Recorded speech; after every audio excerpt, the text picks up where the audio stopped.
Etiomu.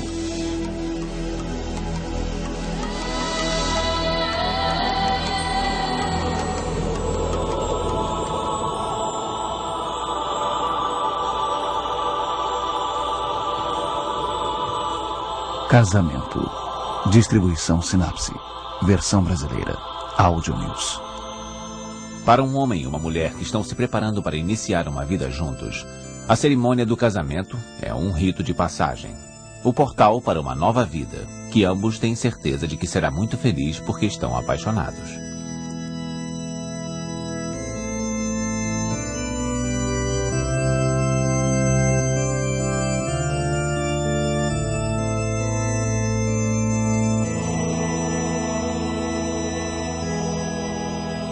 Minha amada, aceita a mim como marido perante a Deus e aos homens? Aceito. E você me aceita como esposa perante Deus e os homens? Aceito. Eu aceito você como meu marido e prometo lhe ser fiel na alegria e na tristeza, na saúde e na doença, e prometo respeitá-lo por todos os dias da minha vida. Eu aceito você como minha esposa e prometo lhe ser fiel na alegria e na tristeza, na saúde e na doença, e prometo respeitá-la por todos os dias da minha vida.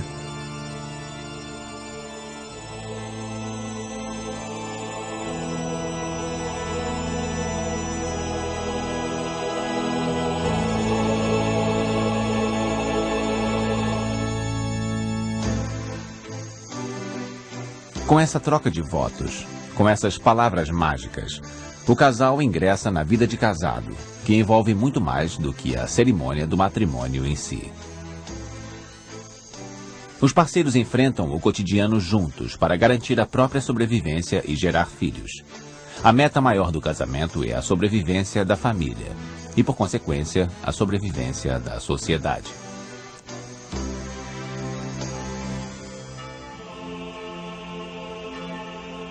O casamento é também uma aliança, fundamentada em interesses econômicos, políticos ou culturais. Ela reforça os laços entre as famílias dos noivos. Estranhos ou até inimigos podem se tornar aliados através de uma aliança matrimonial.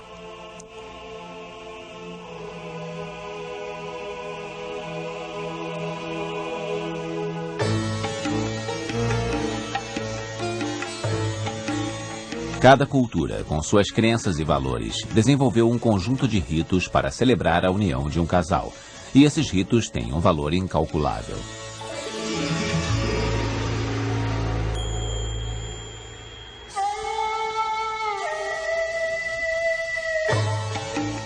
Um laço que só pode ser rompido pela morte. Uma estrutura para a vida lado a lado. Uma parceria em que cada cônjuge apoia o outro na batalha da vida. Um vínculo de intimidade que permite partilhar emoções. O casamento pode ser definido de muitas maneiras. Já que o casamento é fundamental para uma sociedade organizada, autoridades religiosas e civis sempre tentaram estruturá-lo e regulamentá-lo.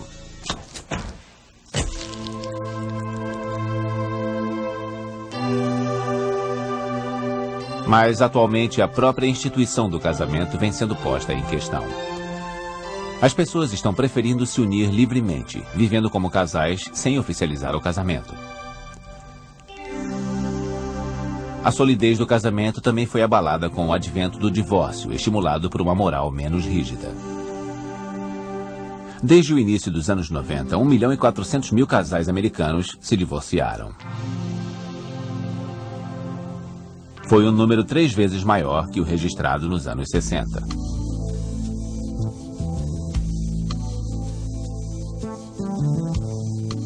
Será que o futuro do casamento está ameaçado? Desde que homens e mulheres começaram a formar casais, esses casais começaram a se separar. A história do casamento está ligada à história do divórcio em todas as culturas, de todos os locais, em todas as épocas. Mas o fenômeno do divórcio esconde um outro dado. No mundo todo, a maior parte das pessoas que se separam volta a se unir. Nos Estados Unidos, mais de 75% das pessoas que se divorciam vão voltar a se casar. O casal.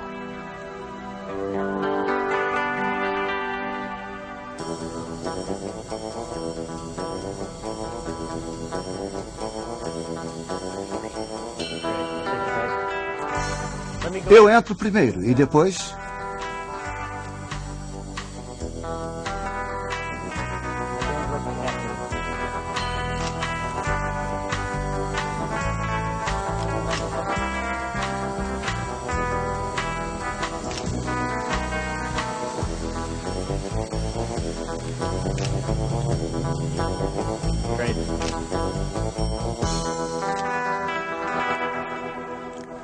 O conceito de casal já existia bem antes do casamento nos moldes que conhecemos hoje. No mundo inteiro, a maior parte dos seres humanos forma casais.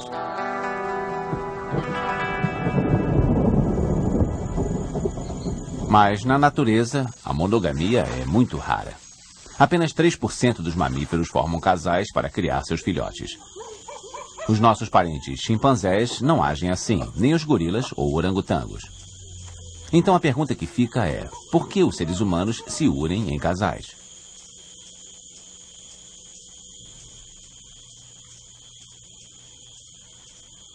A minha teoria é que há milhões de anos, quando as árvores estavam desaparecendo, essa parte já é comprovada, não é teoria.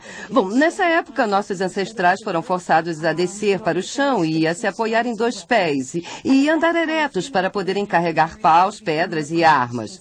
Nesse estágio, as mulheres passaram a ter que carregar seus bebês no colo, em vez de levá-los nas costas. E eu não imagino como essas mulheres, há milhões de anos, carregavam um peso de até 10 quilos em um dos braços, paus e pedras no outro, e ainda conseguiam se proteger e catar frutos para comer. Elas começaram a precisar de um parceiro que as ajudasse a criar os filhos. Assim, para as mulheres, era essencial formar pares, e isso devia ser conveniente para os homens. Há 3 ou 4 milhões de anos, um homem não teria como coletar comida o suficiente e proteger um grupo de mulheres, mas ele podia cuidar de uma só. Foi assim que a união dos casais se tornou fundamental para as mulheres e conveniente para os homens. A partir daí, desenvolvemos uma fisiologia cerebral que nos leva a querer buscar um parceiro e criar filhos com ele também.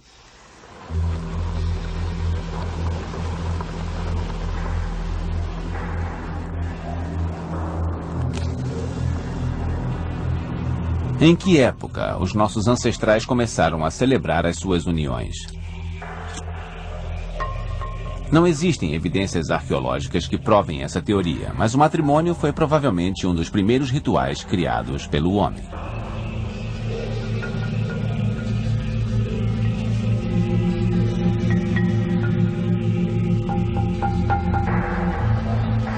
A meu ver, a evolução do conceito de casamento acompanhou a evolução do ritual em si, da linguagem e da capacidade de atribuir significado ao mundo à nossa volta.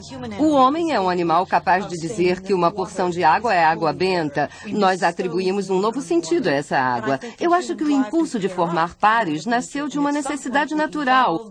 E em algum ponto desenvolvemos a capacidade da linguagem e um córtex cerebral muito evoluído e capaz de pensamentos e simbologias complexas.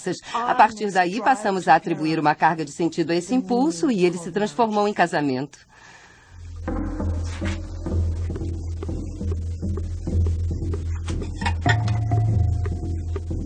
Será que, no princípio, todos os casamentos eram monógamos, compostos apenas de uma mulher e um homem? Isso não se sabe. Mas a revolução agrícola, que permitiu que as pessoas passassem a armazenar alimento, com certeza abriu a possibilidade de um homem ter várias esposas. A poligamia traz vantagens genéticas para o homem, já que aumenta as suas chances de ter uma prole numerosa. Mas ela também tem vantagens econômicas. Muitas esposas e muitos filhos podem ajudar com o trabalho na lavoura.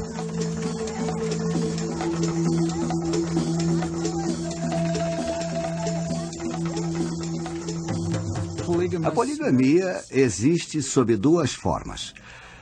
A poliginia, em que um homem pode ter 2 ou mais esposas simultaneamente. E a poliandria, em que a mulher pode ter mais de um marido simultaneamente. É bastante comum que essas situações estejam ligadas a fatores econômicos.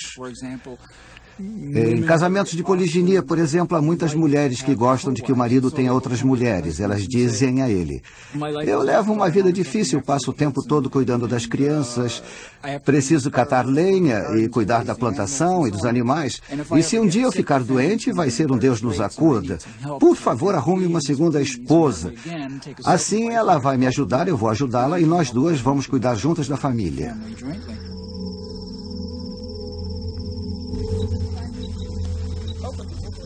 A poliandria é muito rara, ao passo que a poliginia é bastante comum. Mais de 80% das sociedades existentes no mundo permitem que um homem tenha diversas esposas. Em muitas culturas muçulmanas, o homem é encorajado a ter mais de uma esposa e, mais cedo ou mais tarde, a maioria acaba mantendo 2 esposas ao mesmo tempo, ou até 3 ou 4. Mas mesmo nas sociedades em que a poliginia é praticada, o homem não consegue mais de uma mulher que vá acompanhá-lo durante um período longo de tempo. É preciso que esse homem seja rico e seja capaz de oferecer vantagens à mulher para persuadi-la a tomá-lo como um parceiro para o resto da vida dela. Seja monógamo ou polígamo, o casamento é sempre regulado por determinadas normas. A mais importante delas é a proibição do incesto. O casamento entre parentes próximos é considerado tabu. Casais consanguíneos, membros da mesma família, podem gerar crianças com anomalias genéticas. O risco disso acontecer é tão grande que esse tabu é respeitado no mundo todo. Uma das poucas exceções de que se tem conhecimento é o Egito. Há 3.500 anos, na época dos faraós, era costume que as princesas se casassem com seus meios-irmãos. Os casamentos consanguíneos preservavam a pureza da linhagem real e evitavam as disputas pela sucessão.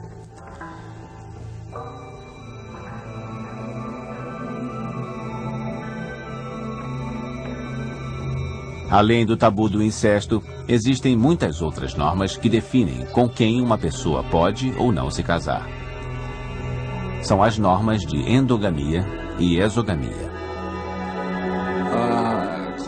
Um exemplo clássico seria uma norma de exogamia que determina que o homem se case com alguém de fora do seu território de caça.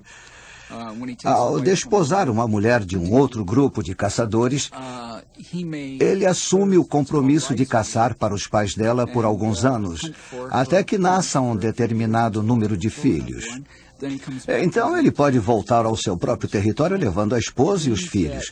Dessa forma, eram feitos laços com outros grupos. Os homens ficavam conhecendo outros territórios de caça e, se enfrentassem dificuldades, poderiam se mudar para lá ou caçar para eles se estivessem passando por um momento ruim. As normas de exogamia trazem grandes benefícios sociais e as normas de endogamia também. Em determinadas sociedades do Oriente Médio, é preferível que o homem se case com a filha do irmão de seu pai. É um casamento consanguíneo, de certa forma, mas que traz vantagens por manter a riqueza da família dentro da própria família.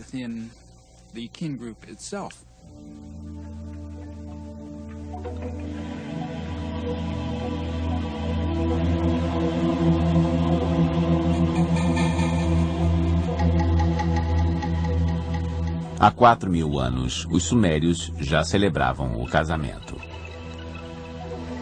O pai do futuro noivo escolhia uma menina para ser a esposa de seu filho e ela era trocada por um dote, uma compensação em dinheiro e bens chamada de teratum. Com isso, a noiva se tornava uma propriedade do marido.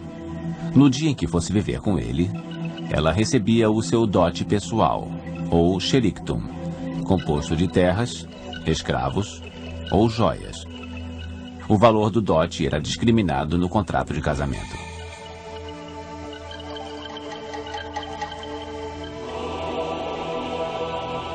A instituição do casamento já soma milhares de anos de existência. Mas ela passou por muitas mudanças ao longo desse tempo.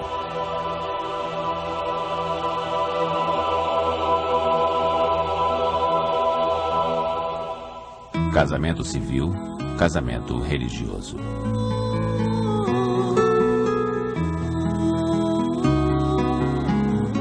O casamento é uma manifestação da profunda necessidade das sociedades humanas de se perpetuarem através das suas descendências. Elas herdarão seus bens, suas riquezas e sua cultura.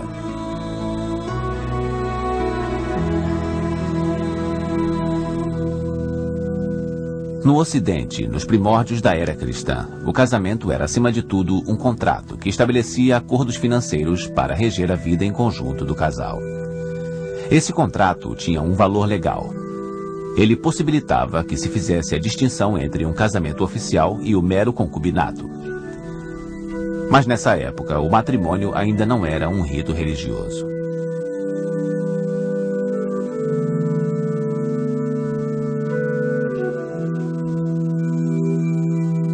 Desde o princípio da era cristã, a Igreja tentou intervir, mas sem sucesso.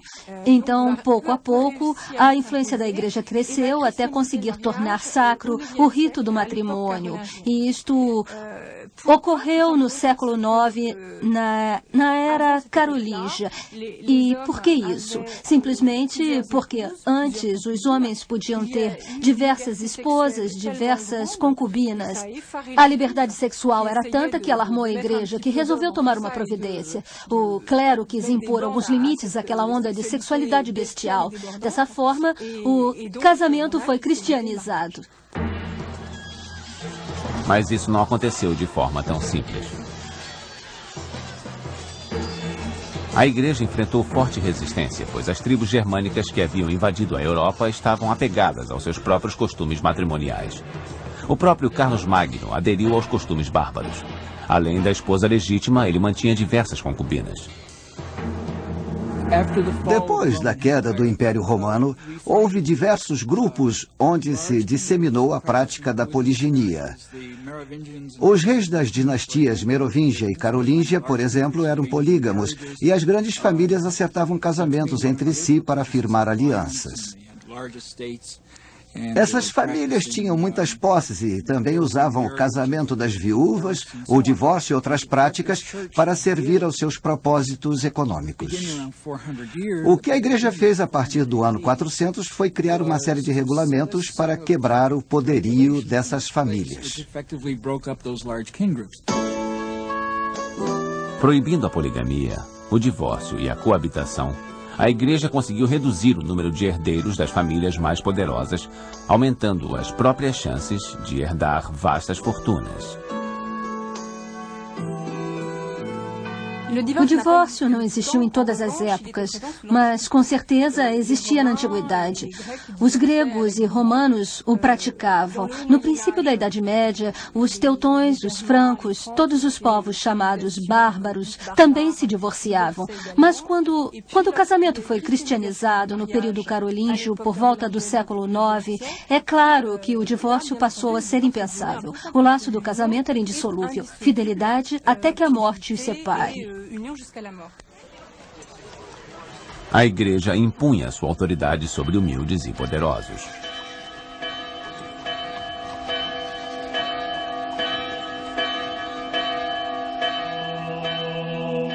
Ao final do século XI, o rei Filipe I da França desafiou o poder da Igreja Católica.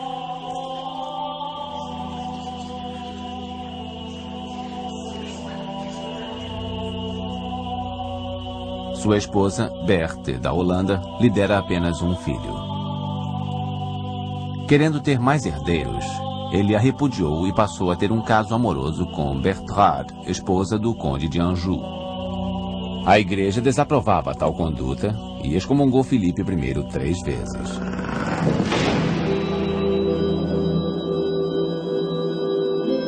O longo processo de cristianização do casamento chegou à sua conclusão no ano de 1199, quando o Papa Inocêncio III determinou que o matrimônio era um sacramento da Igreja, como o batismo. Mas na Inglaterra do século XVI, outro rei iria abalar os fundamentos religiosos da nobre instituição do casamento.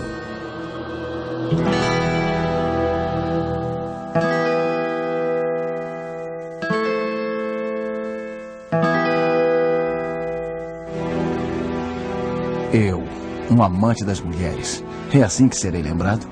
É injusto, é ridículo. Eu, Henrique VIII da Inglaterra, tive 6 esposas, admito. Mas o fiz exatamente pelo mesmo motivo que Felipe I. Eu também tinha necessidade imperiosa de gerar herdeiros. E então, 500 anos depois do que houve com ele, queriam me negar o divórcio e me excomungar? Eu não poderia me submeter a isso. Em 1531, obriguei o parlamento a nomear a mim, o rei, como chefe supremo da igreja e do clero na Inglaterra. Daí em diante, eu passei a tomar as decisões. A Inglaterra rompeu com a Igreja Romana. E o país não foi um caso isolado. Na Alemanha, Suíça e Suécia, os movimentos reformistas já começavam a questionar a autoridade da Igreja. Algumas correntes protestantes passaram a permitir o divórcio.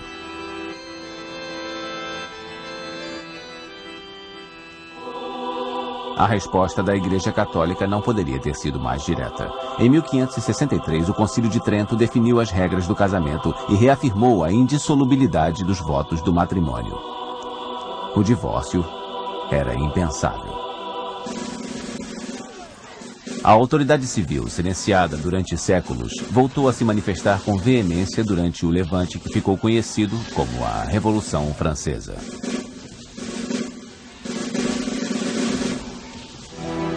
A Assembleia Nacional proclamou o preceito do casamento civil em 1791 e o preceito do divórcio em 1792. A Revolução Francesa foi um marco crucial na história do casamento, pois foi nessa ocasião que o casamento civil e o divórcio foram instituídos. Na verdade, era muito fácil se divorciar sob a alegação de incompatibilidade de gênios. Como consequência disso, nos primeiros meses de 1793, o número de divórcios registrados se igualou ao número de casamentos. As pessoas se casavam e resolviam se divorciar dias depois, ao enfrentarem a sua primeira briga. Funcionava quase como uma brincadeira. Então, Napoleão pôs um fim a essa onda de divórcios. Ele proibiu o divórcio por incompatibilidade de gênios, mas o manteve em casos de crueldade, condenação por um crime grave e adultério.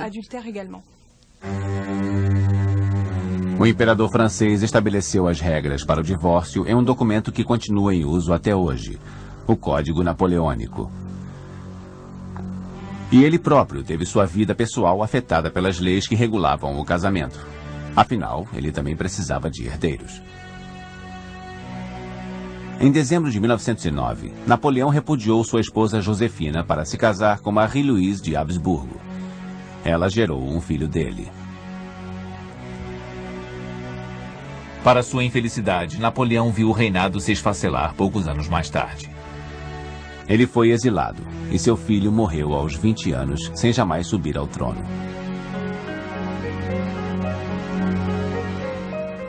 Durante séculos, as autoridades civis e religiosas disputaram entre si o direito de regulamentar o casamento, mas hoje elas operam lado a lado. A Igreja santifica o casamento, dando-lhe o aspecto sagrado. E o Estado cuida para que a parceria entre os esposos se faça dentro da lei e da justiça.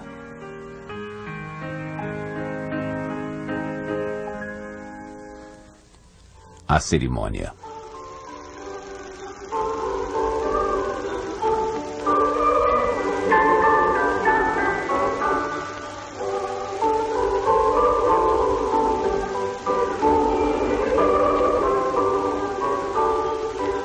Em todas as épocas e todas as culturas, o casamento sempre teve um denominador comum: o fato de estabelecer uma aliança.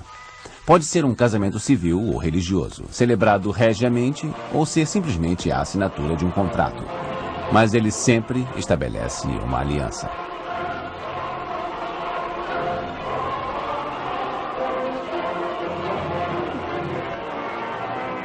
É um pacto que sela a união entre um homem e uma mulher e entre as famílias de ambos. E trata-se de uma prerrogativa exclusiva da espécie humana. A primeira coisa que me ocorre ao pensar em casamento é a fusão entre as famílias. O parentesco por afinidade é uma coisa que não existe na natureza. Ao criar o casamento, o homem criou uma nova categoria de parentesco que não existia na natureza.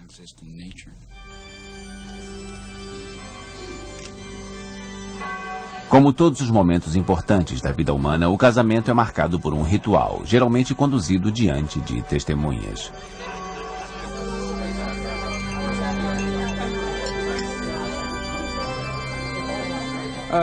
Em certos casos, o casamento não requer uma cerimônia grandiosa, preparada com muita antecedência. Nas ilhas Trobriand, no Pacífico Sul, rapazes e moças são encorajados a fazer experiências sexuais entre si. Eles têm uma série de casos amorosos. O costume manda que, se a moça não está interessada em se casar com o rapaz, ela deixe a casa dele antes do amanhecer. Se os dois são vistos juntos na manhã seguinte, isso é tomado como um sinal de que desejam se casar. Para o casamento ser confirmado, é preciso simplesmente que a moça, com o consentimento do seu parceiro, seja vista na porta da casa dele ao amanhecer. Então a notícia se espalha rapidamente na comunidade. Se os pais da moça estiverem de acordo, levam inhames cozidos para os recém-casados e está celebrada a união.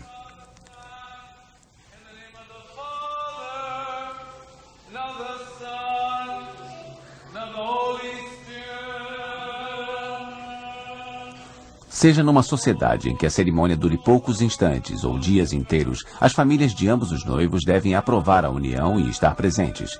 Elas sabem que um dia o novo casal irá herdar tudo o que possuem.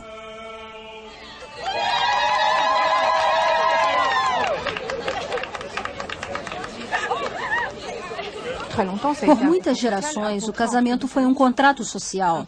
Um contrato entre duas famílias e, acima de tudo, entre dois pais. O que importava era o crescimento da família. Os desejos dos jovens noivos não eram levados em conta. O casamento devia ser vantajoso economicamente para a família, trazer a sua ascensão social ou vantagens políticas. Ele era travado para preservar uma herança e também para proteger uma sociedade de excessos sexuais que poderiam levar à sua desagregação. Sim, no início o casamento era isso tudo, sim. Observando cerimônias de casamento em diversas culturas e religiões, podemos notar similaridades na simbologia atribuída aos gestos e adereços.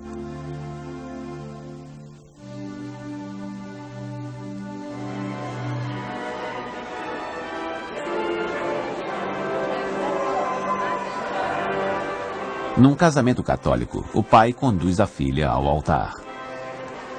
Ele a leva para os braços do noivo, numa lembrança da época em que a mulher tinha que casar com quem seu pai escolhesse. No início, a aliança de casamento e o anel de noivado eram a mesma coisa, e as origens do anel de noivado se perdem no tempo. A tradição está ligada a uma lenda latina resgatada por Aulus Gellius.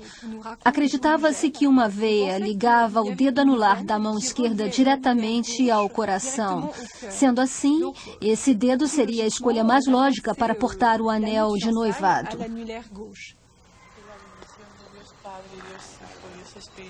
No Ocidente, o casamento se baseia no consentimento mútuo dos noivos, que são livres para escolher seus parceiros.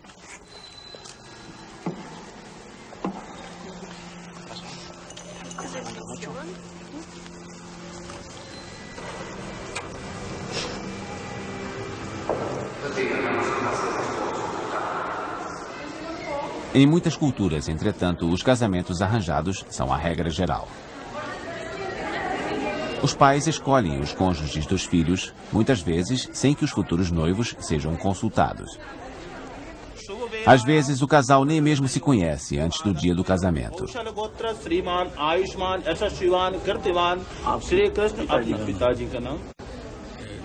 E ao contrário do que se possa pensar, nem sempre falta amor nesse tipo de casamento. Na Índia, onde se ensina às crianças as virtudes do amor conjugal, os jovens se submetem de bom grado aos casamentos arranjados na esperança de viverem um romance. E em muitos casos, é exatamente isso o que acontece. Os indianos costumam dizer: primeiro nós nos casamos e depois vamos nos apaixonar.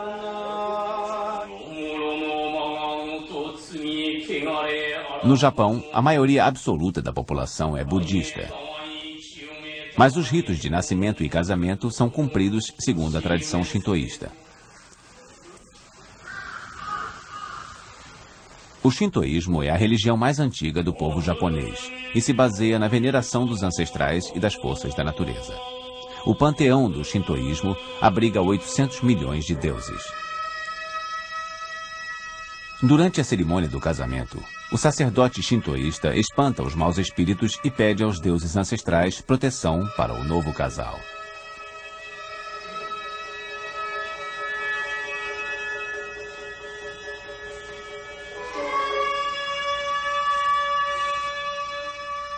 O noivo bebe saquê e a noiva imita o seu gesto. Depois eles trocam as taças para simbolizar a união do princípio masculino com o feminino.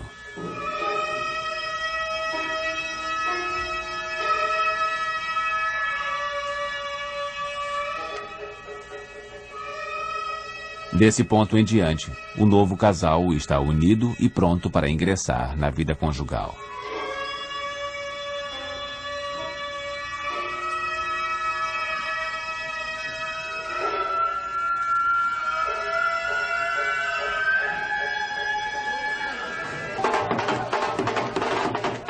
Depois de encerrada a cerimônia, é hora de comemorar. Afinal, é um casamento.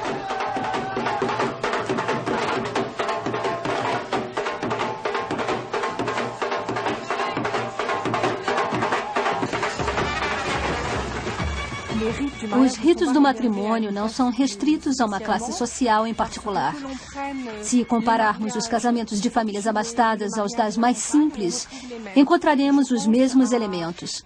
A aliança, por exemplo, pode ser feita de ferro, de ouro ou simplesmente de palha.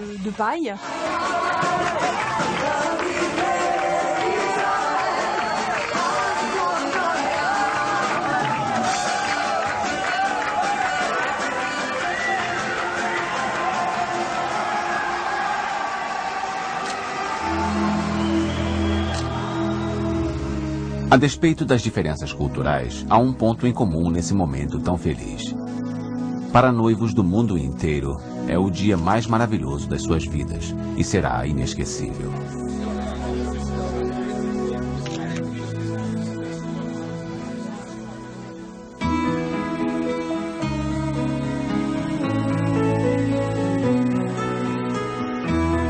No mundo inteiro, casais juram honrar seus votos e cumprir as suas juras. A maioria acredita verdadeiramente que irá passar o resto da vida em união, até que a morte os separe.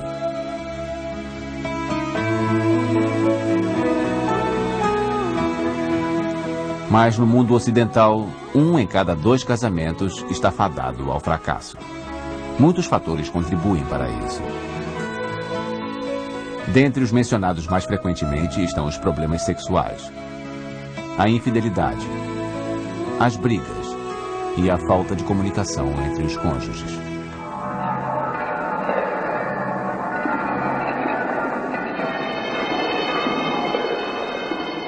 Em sociedades onde as pessoas podem acumular muitos bens, os procedimentos de divórcio costumam ser complicados.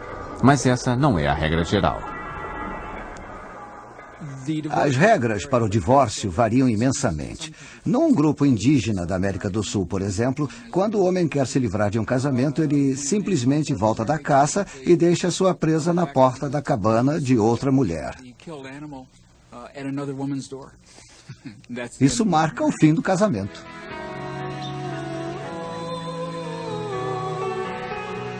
Hoje, novas realidades sociais estão levando o casamento a tomar rumos imprevistos.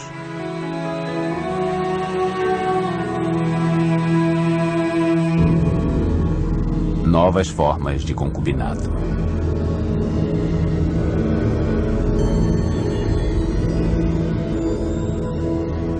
Nas últimas décadas, surgiu um novo fenômeno nos países desenvolvidos. O casamento se tornou um bem de consumo. Uma indústria.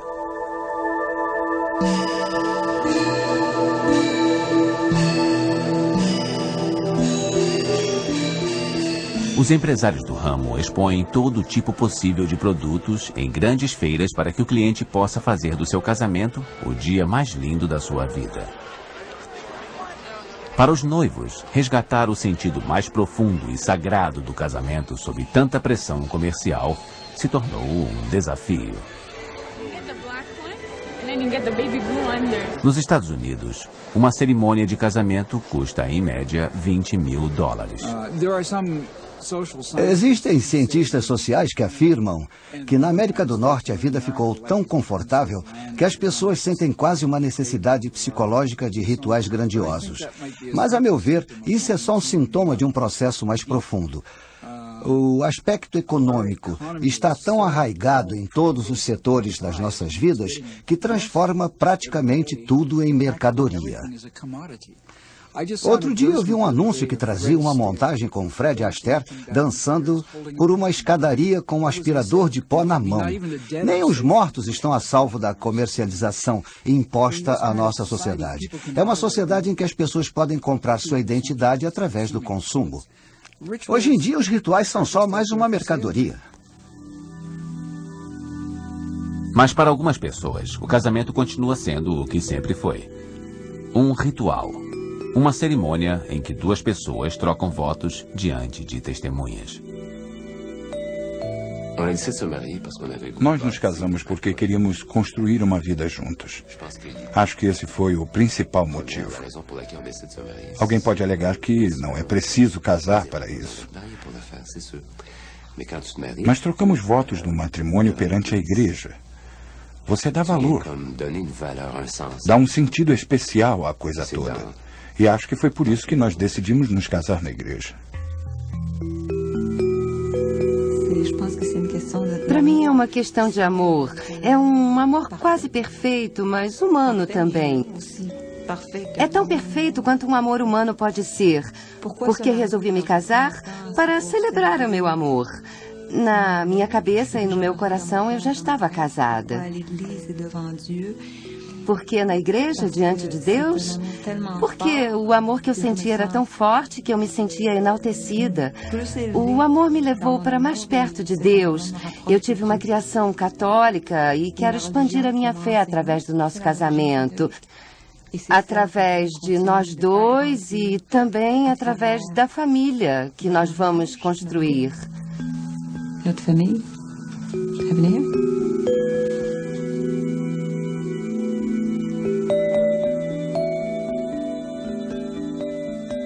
Enquanto alguns casais se empenham em resgatar o sentido mais espiritual do casamento, outros não veem necessidade de se submeter a nenhum contrato para iniciar uma vida juntos. Nos Estados Unidos, mais de 3 milhões de casais simplesmente moram juntos. Esse número é 4 vezes maior do que era em 1970. Eu não sou a favor nem contra o casamento. Essa instituição simplesmente não tem importância na minha vida.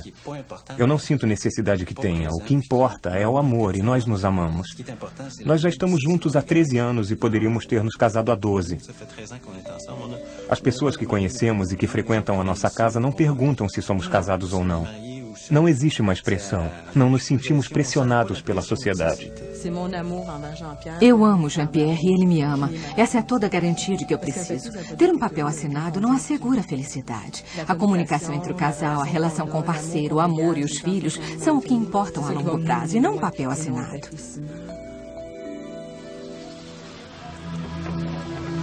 Enquanto alguns rejeitam o casamento, outros o exigem como um direito. Esse é o caso de homossexuais em vários países do mundo. Eles querem o reconhecimento civil de suas uniões para que possam ter os mesmos benefícios sociais que os casais heterossexuais.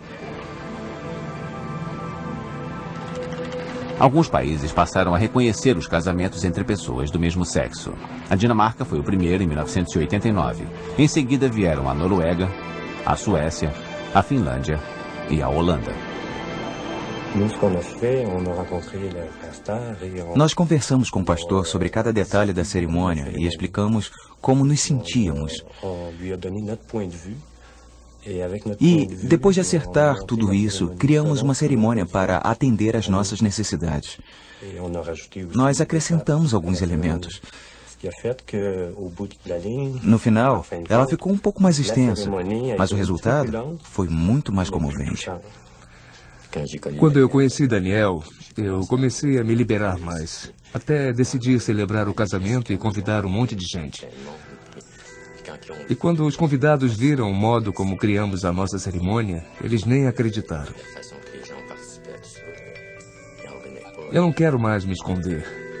Eu quero que todas as pessoas saibam que nós temos o direito de ser felizes. Nós levamos uma vida pacata numa casa confortável, temos nossos empregos, pagamos impostos como todo mundo, temos uma vida normal. Acho que eu construí uma coisa que queria muito. Temos uma vida em comum, nós compramos uma casa e eu tenho um namorado que eu amo. E nós dois estamos crescendo com esse amor. Eu sempre quis isso e foi o que construí. Nós construímos. Isso mesmo.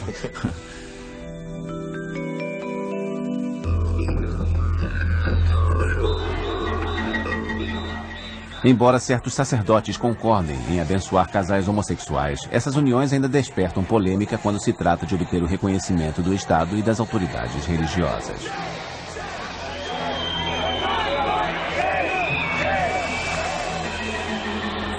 Obviamente, esse tipo de casamento só pode ser civil, porque o casamento cristão se fundamenta na ideia da procriação dos filhos. Essa é a sua única meta.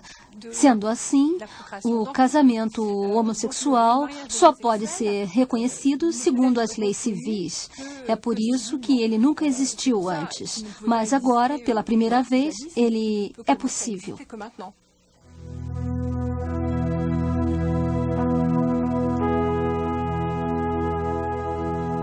Homossexualismo, concubinato, mercantilização, divórcio. O casamento mudou muito desde a época dos nossos avós. Mas como temos feito desde que nossos ancestrais desceram das árvores, nós, seres humanos, continuamos a buscar parceiros. Para o melhor e para o pior.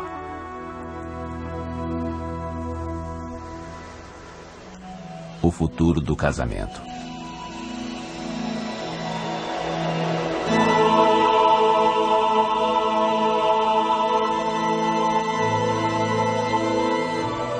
Em muitos lugares do mundo, o casamento foi durante um longo tempo uma forma de escravidão para as mulheres. Elas eram negociadas como se fossem bens, eram separadas de suas famílias e pessoas queridas. Confinadas em haréns ou usadas como animais para o serviço.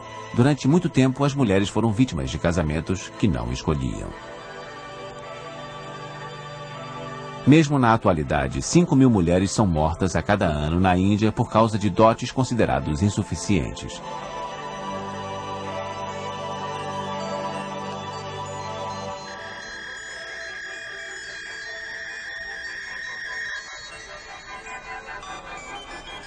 Nos Estados Unidos, vem sendo praticada uma nova forma de comercialização de mulheres. Solteirões abastados podem escolher suas esposas em catálogos. As candidatas recrutadas em países pobres estão dispostas a se submeter a esse esquema em troca de uma passagem de avião e da esperança de uma vida melhor.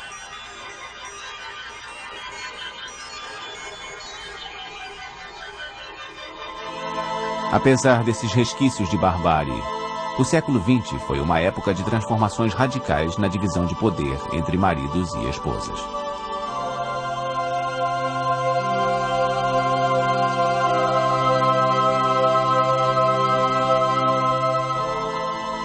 Emancipadas e independentes economicamente, as mulheres ocidentais não precisam mais jurar obediência a seus maridos.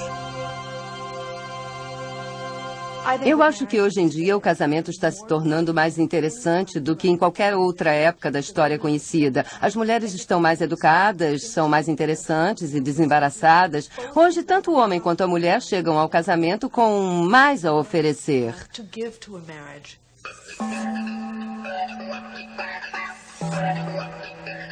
Mas ainda não existem regras que orientem essa nova parceria. Os modelos antigos foram derrubados sem que nenhum outro tomasse o seu lugar. Essa falta de modelo está causando perturbações nas relações entre os cônjuges. E os laços do matrimônio estão se enfraquecendo. Hoje, casamentos ruins podem ser encerrados. Finalmente, nós temos a oportunidade de terminar uma relação ruim na tentativa de encontrar uma melhor. Atualmente, dá-se uma importância tremenda ao companheirismo no casamento. No passado, homens e mulheres se casavam por motivos econômicos. Eles eram impelidos para o casamento.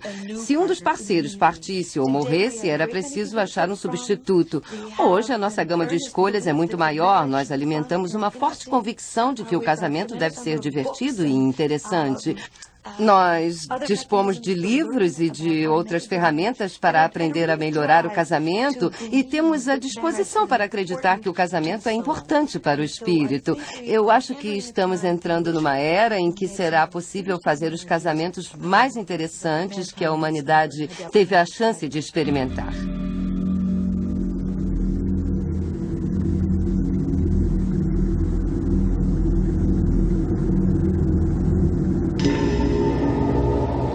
Diante da explosão do número de divórcios nos países ocidentais, muitas pessoas se preocupam com o futuro do casamento.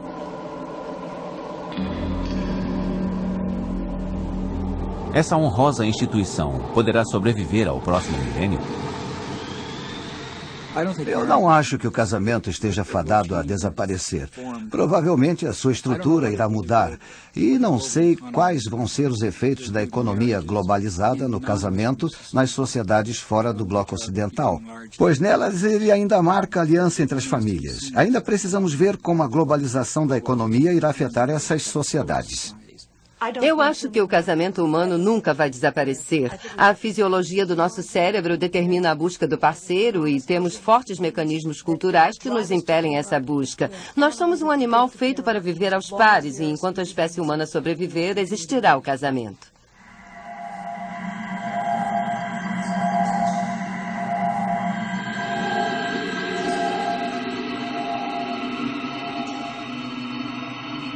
Mães solteiras. Gente divorciada ou descasada, famílias reconstruídas, concubinato livre, pais homossexuais. Nos Estados Unidos, quase metade das crianças vivem em famílias não tradicionais. As estruturas do casamento foram abaladas e hoje o ataque recai sobre as suas bases mais profundas. Os bebês de proveta já são uma realidade. E a inseminação artificial permite que as pessoas tenham filhos sem se casar e dispensando até mesmo a relação sexual. Com bancos de esperma e de óvulos, talvez seja possível até escolher as características dos nossos filhos, como a cor dos olhos, a altura e até o grau de inteligência.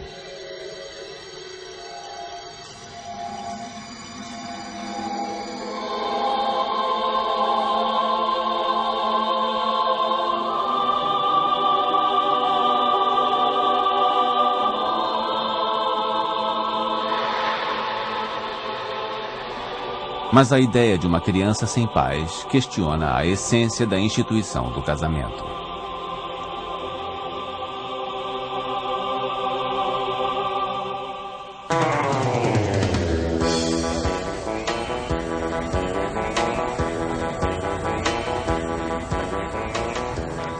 Se é possível tomar o passado como base para prever o futuro, é provável que homens e mulheres continuem a se unir, seja através de ritos religiosos ou civis, formal ou informalmente.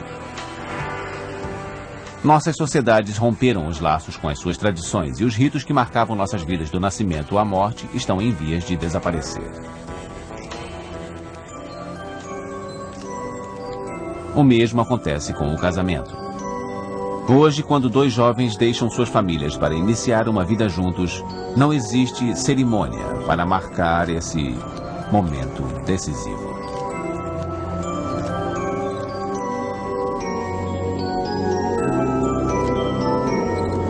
Talvez o ser humano precise inventar novos rituais. Será que as regras do casamento tendem a ficar mais flexíveis ou tendem a voltar a ser rígidas como antigamente? Tudo é possível. Ao longo dos séculos, o casamento esteve em constante evolução, acompanhando as mudanças da sociedade. E ninguém pode prever que rumo ele vai tomar agora.